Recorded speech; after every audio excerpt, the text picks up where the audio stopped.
10월 15일 아침 저희들에게 주시는 하나님 말씀 누가복음 4장 14절로 30절까지 말씀입니다. 예수께서 성령의 능력으로 갈릴리에 돌아가시니 그 소문이 사방에 퍼졌고 친히 그 여러 회당에서 가르치심에 뭇 사람에게 칭송을 받으시더라.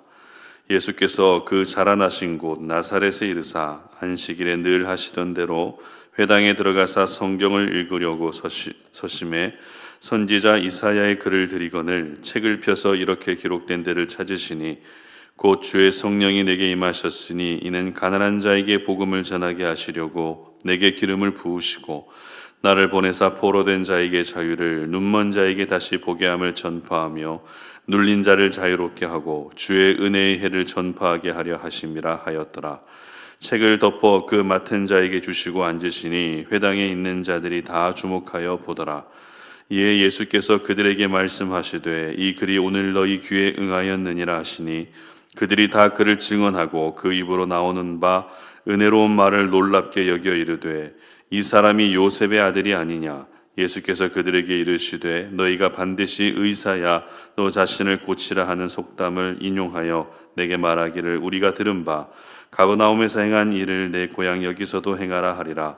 또 이르시되 내가 진실로 너희에게 이르노니 선지자가 고향에서는 환영을 받는 자가 없느니라. 내가 참으로 너희에게 이르노니 엘리야 시대에 하늘이 3년 6개월간 닫히어 온 땅에 큰 흉년이 들었을 때에 이스라엘에 많은 과부가 있었으되 엘리야가 그중 한 사람에게도 보내심을 받지 않고 오직 시돈 땅에 있는 사렙다의 한 과부에게 뿐이었으며 또 선지자 엘리사 때에 이스라엘에 많은 나병 환자가 있었으되 그 중에 한 사람도 깨끗함을 얻지 못하고 오직 수리아 사람 나아만 뿐이었느니라. 회당에 있는 자들이 이것을 듣고 다 크게 화가 나서 일어나 동네 밖으로 쫓아내어 그 동네가 건설된 산 낭떠러지까지 끌고 가서 밀쳐 떨어뜨리고자 하되 예수께서 그들 가운데로 지나서 가시니라. 아멘. 말씀에 대한 두 가지 반응이라는 제목으로 오늘 아침 말씀 전합니다. 우리 삶의 많은 부분들은 두 가지로 나뉘어지죠. 예수님을 믿는 사람과 안 믿는 사람, 잘생긴 사람과 못생긴 사람, 키 큰 사람과 키가 작은 사람, 얼굴이 밝은 사람과 얼굴이 어두운 사람, 또 말이 많은 사람과 말이 적은 사람 등등 크게 이렇게 두 부류로 나누는 일이 참 많습니다. 그런데 말씀에 대한 반응도 크게 두 가지로 나뉘어집니다. 말씀을 잘 듣고 순종하는 사람과 말씀을 들었지만 순종하지 않는 사람, 이렇게 나눌 수 있을 것 같습니다. 오늘 저희들이 살펴보게 되는 누가복음 4장은 말씀에 대한 두 가지 반응의 모습이 아주 선명하게 나타나고 있는 본문입니다. 어제 우리가 살펴봤던 말씀에서는 예수님이 마귀에게 시험을 받으시는 사건이었죠. 이 시험에서 예수님은 보란듯이 마귀를 물리치시고 이제 본격적인 공생의 사역을 시작하시게 됩니다. 특별히 오늘 본문에는 두 가지 사건이 기록되어 있습니다. 첫 번째는 14절과 15절에 기록된 것처럼 회당에서 말씀을 가르치시는 내용이고, 또 두 번째는 16절부터 마지막 30절까지 기록된 예수님이 나사렛에서 배척당하는 사건입니다. 그런데 이 두 사건은 서로 다른 사건인 것처럼 보이지만 이 말씀이라는 공통 주제를 가지고 있기 때문에 같은 맥락으로 같은 주제로 볼 필요가 있습니다. 먼저 15절 말씀 보시기 바랍니다. 친히 그 여러 회당에서 가르치심에 뭇 사람에게 칭송을 받으시더라. 아멘. 자, 이 말씀은 예수님의 공생의 가운데에서 첫 번째 사역이 말씀을 가르치시는 사역이었다라는 것을 보여주고 있는 부분이죠. 그리고 이어지는 내용인 나사렛에서 배척을 받으시는 사건 역시 회당에서 말씀을 가르치시다가 일어난 일이기 때문에 오늘 본문에 기록된 두 가지 사건은 서로 관련이 있다는 것을 우리가 기억할 수 있었으면 좋겠습니다. 그러므로 예수님이 말씀을 전하는 사역으로 공생애를 시작하셨던 것처럼 여러분도 말씀으로 하루를 시작하시고 말씀으로 또 모든 일들을 시작할 수 있었으면 좋겠습니다. 우리가 말씀으로 시작해야 하나님의 인도함을 받을 수 있게 되는 거죠. 말씀으로 시작해야 내가 원하는 방향이 아니라 하나님이 원하시는 방향으로 갈 수 있게 되는 것입니다. 하나님의 말씀은 언제나 우리 인생의 길잡이이고 또 이정표이기 때문에 말씀으로 시작하는 것이 가장 안전한 길이다라는 것을 잊지 않으셨으면 좋겠습니다. 그렇다면 예수님이 전하신 말씀에 대한 사람들의 반응은 어땠을까요? 먼저 보인 반응은 긍정적인 반응이었습니다. 22절 함께 봅니다. 그들이 다 그를 증언하고 그 입으로 나오는 바 은혜로운 말을 놀랍게 여겨 이르되 이 사람이 요셉의 아들이 아니냐. 자, 사람들은 예수님이 전하신 말씀을 일단 은혜로운 말씀으로 잘 받아들입니다. 그리고 놀라기까지 합니다. 이것을 보면 예수님의 가르침이 지금까지 많은 율법학자들이 전하는 가르침과는 달랐다라는 것을 알 수 있습니다. 율법학자들은 율법을 단순한 삶의 지침 혹은 자기 자랑의 수단으로 사용했습니다. 그리고 그렇게 사람들에게 늘 가르쳐 왔습니다. 그러나 예수님의 가르침은 어떻습니까? 확신과 성취라고 하는 관점으로 말씀을 전하셨다는 것이죠. 사실 오늘 본문 18절에 기록된 말씀은 이사야 61장의 말씀을 그대로 인용한 것입니다. 즉 예수님뿐만 아니라 당시 대다수의 유대인들이 너무나도 잘 알고 있는 말씀이라는 것입니다. 그렇다면 누구나 알고 있는 말씀을 전했을 뿐인데 사람들이 이렇게 은혜를 받고 놀랄 수밖에 없는 이유가 무엇이었을까요? 그것이 바로 방금 말씀드린 것처럼 예수님은 말씀을 전하시면서 그 말씀이 성취됐다고 하는 것을 확신을 가지고 전하셨기 때문입니다.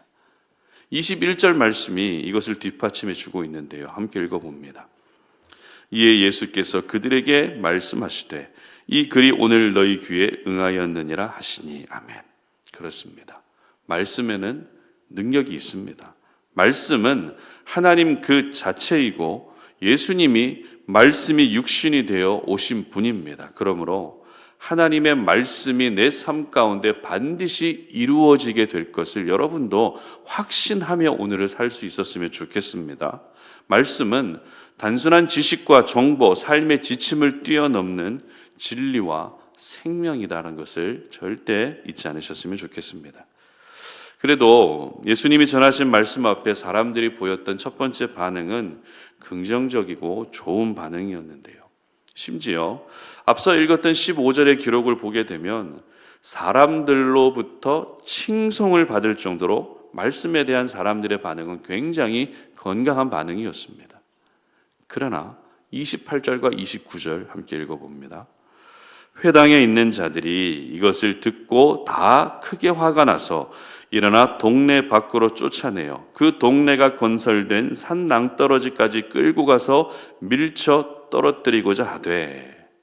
자, 말씀에 대한 또 다른 반응이 어땠다고 기록하고 있습니까? 화가 났다는 것입니다. 그런데 이 화는 단순한 분노로 그치지 않고 예수님을 쫓아내고 심지어 낭떠러지에서 밀쳐 떨어뜨리려고 하는 살인까지 시도했다는 것입니다. 여러분, 이렇게 말씀 앞에서 사람들의 반응이 극과 극이었습니다.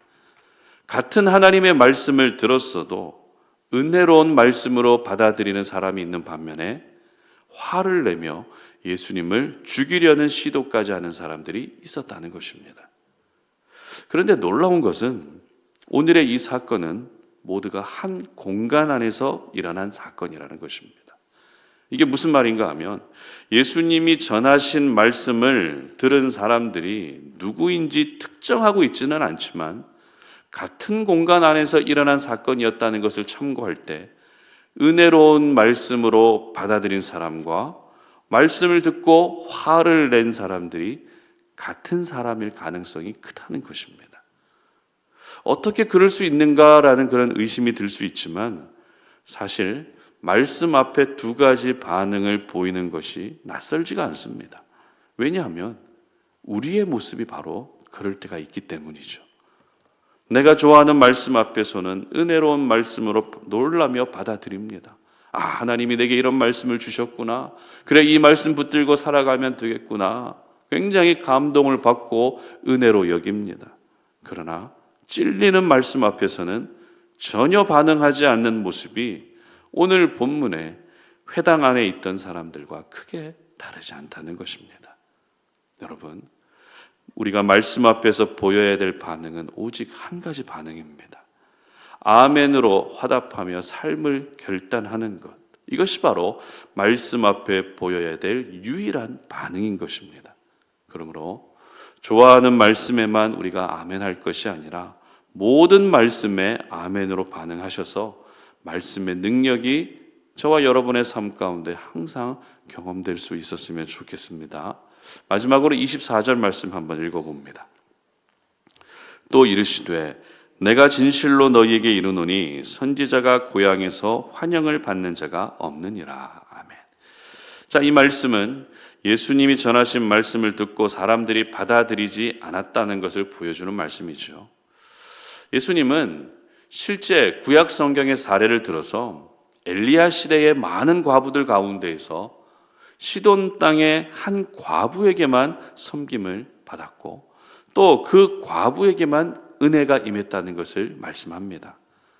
그리고 엘리사 시대에 많은 나병 환자들 가운데에서 오직 수리아 사람 나아만 장군만 나음을 입었다는 말씀을 전합니다. 이 두 말씀을 전함으로써 하나님의 관심은 말씀을 거부하는 유대인들에게 있지 않고 말씀을 받아들이는 이방인들에게 있다는 것을 강조하고 계신 것입니다. 아무리 유대인이라도 말씀을 거부하면 소용없다는 겁니다.